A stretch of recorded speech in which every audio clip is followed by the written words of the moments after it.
What's up, everybody? I've got a few old first-hand accounts from like the end of the 19th century where Indians didn't just believe there was a Bigfoot. They were scared of Bigfoot and they knew that there was a Bigfoot. And yeah, I will be calling them Indians because that's what they called themselves in these accounts.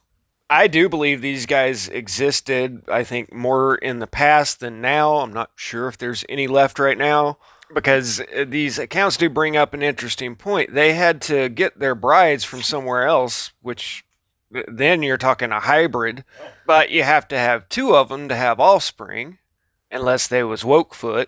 And apparently, they would come along and take young Indian maidens for the purpose of reproduction. And if that is the case, then the DNA is getting watered down every time they procreate. But I mean, logically, you would think that there's some boy Bigfoots and some girl Bigfoots. But after the Indian tribes had changed their whole way of life and no longer went out into the deep mountains, and the White Eyes had come along with high caliber rifles, then abducting young maidens became a lot more difficult. Trust me on that. I still walk with a limp. Just kidding. Here's the first story, and then we can talk a little more about whether or not they're still around. This comes from a man named John Burns, a school teacher and journalist who started collecting stories of, quote, wild men in the woods back in the 1920s. And this is the story of a woman named Sarapen Long.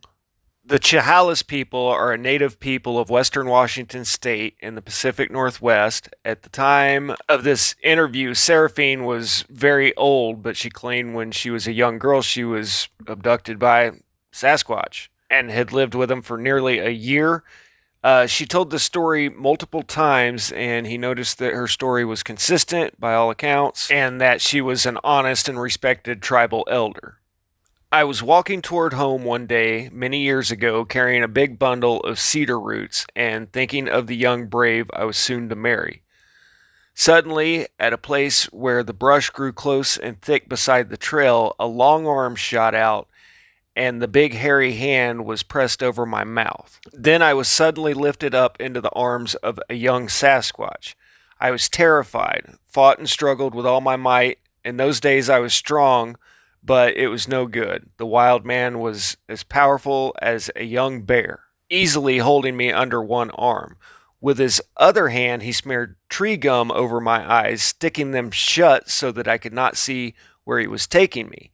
He then lifted me to his shoulder and started to run. He ran on and on for a long time, up and down hills, through thick brush, across many streams, never stopping to rest once. He had to swim a river, and then perhaps I could have gotten away, but I was so afraid of being drowned I held on tightly.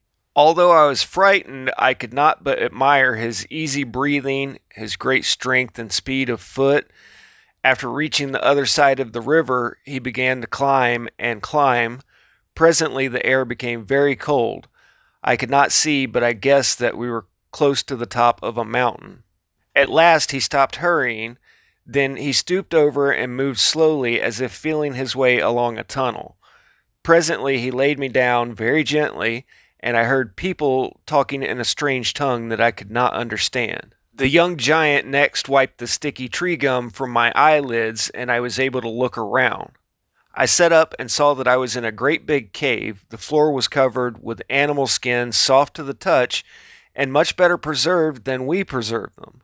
A small fire in the middle of the floor gave all the light there was. As my eyes became accustomed to the gloom, I saw that beside the young giant who had brought me to the cave, there were two other wild people, a man and a woman. To me, a young girl at the time, they seemed very, very old, but they were active and friendly, and later I learned that they were the parents of this young Sasquatch who had stolen me. When they all came over to look at me, I cried and asked them to let me go. They just smiled and shook their heads. From then on, I was kept a close prisoner. Not once would they let me go out of the cave.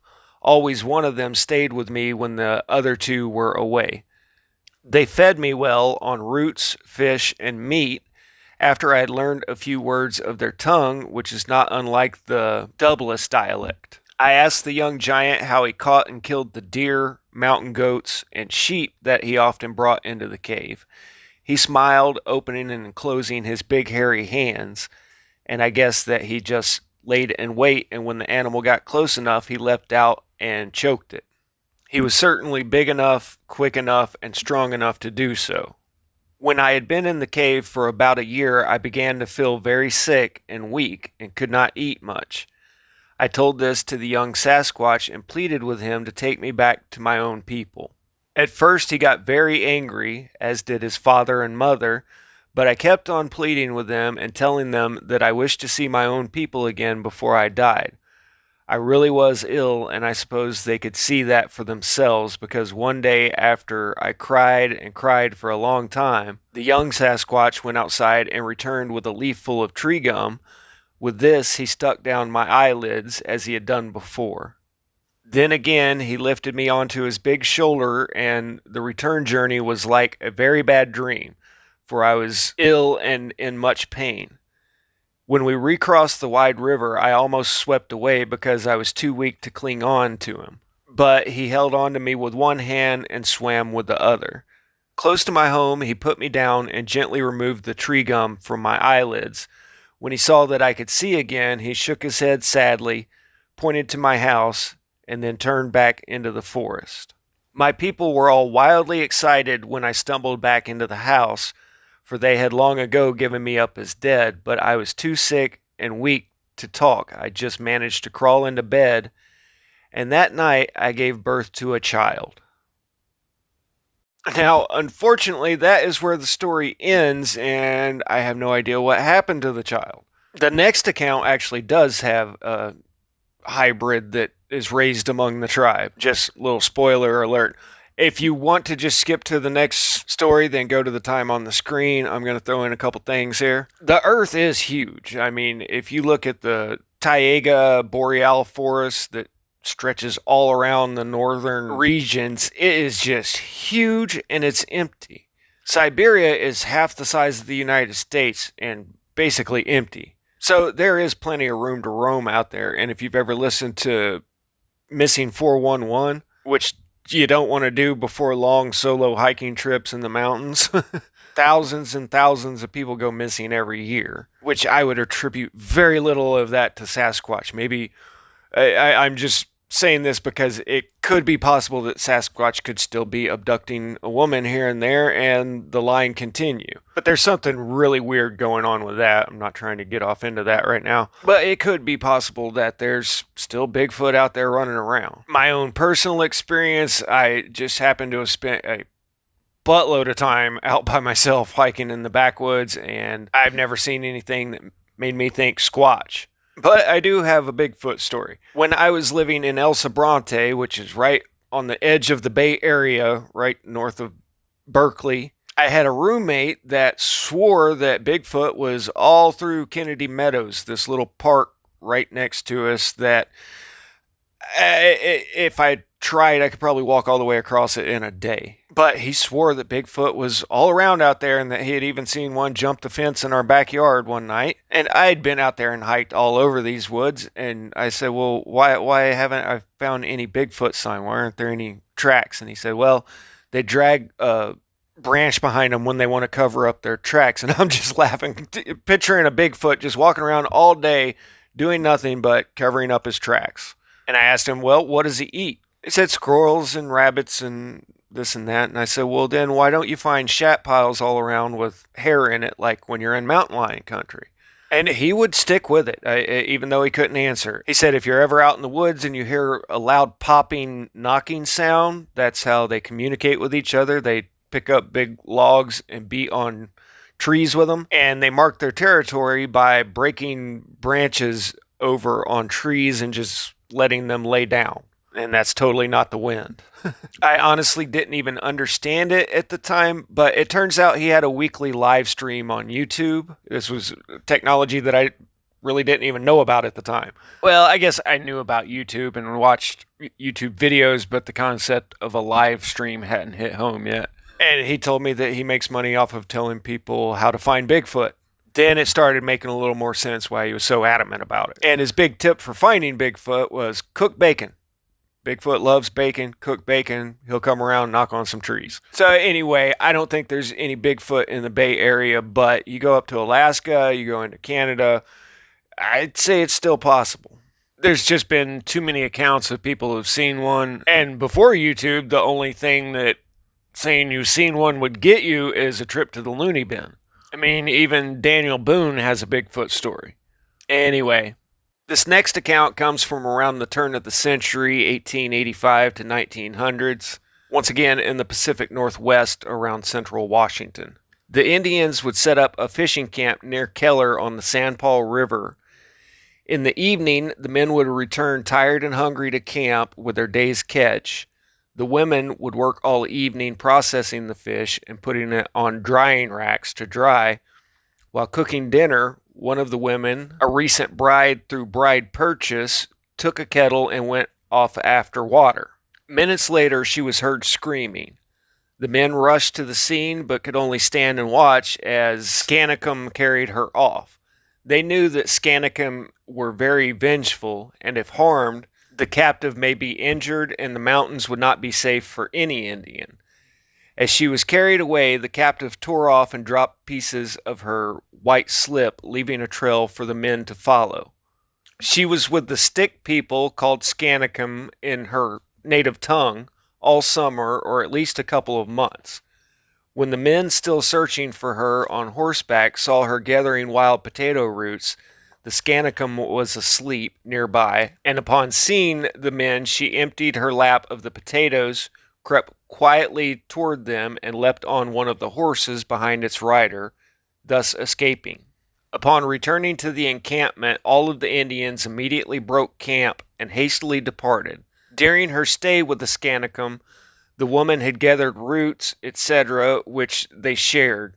Scanicum eats anything that other people eat, but lives primarily on roots such as that of the cattail, which they gather, dry, and store in caves.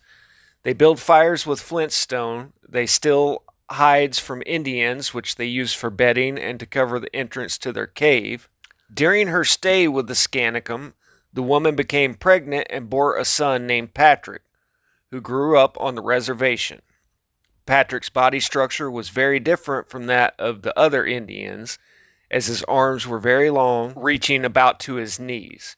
He was very short, about 5 foot 4 inches, as his mother was described as tiny, possessed a sloping forehead, very large lower jaw, a very large wide mouth with straight upper and lower lips, and straight protruding teeth. He was kind of stooped or humpbacked. His ears were elongated upwards and bent outwards at the top. He had very large hands and long fingers and is described as very ugly, although extremely intelligent.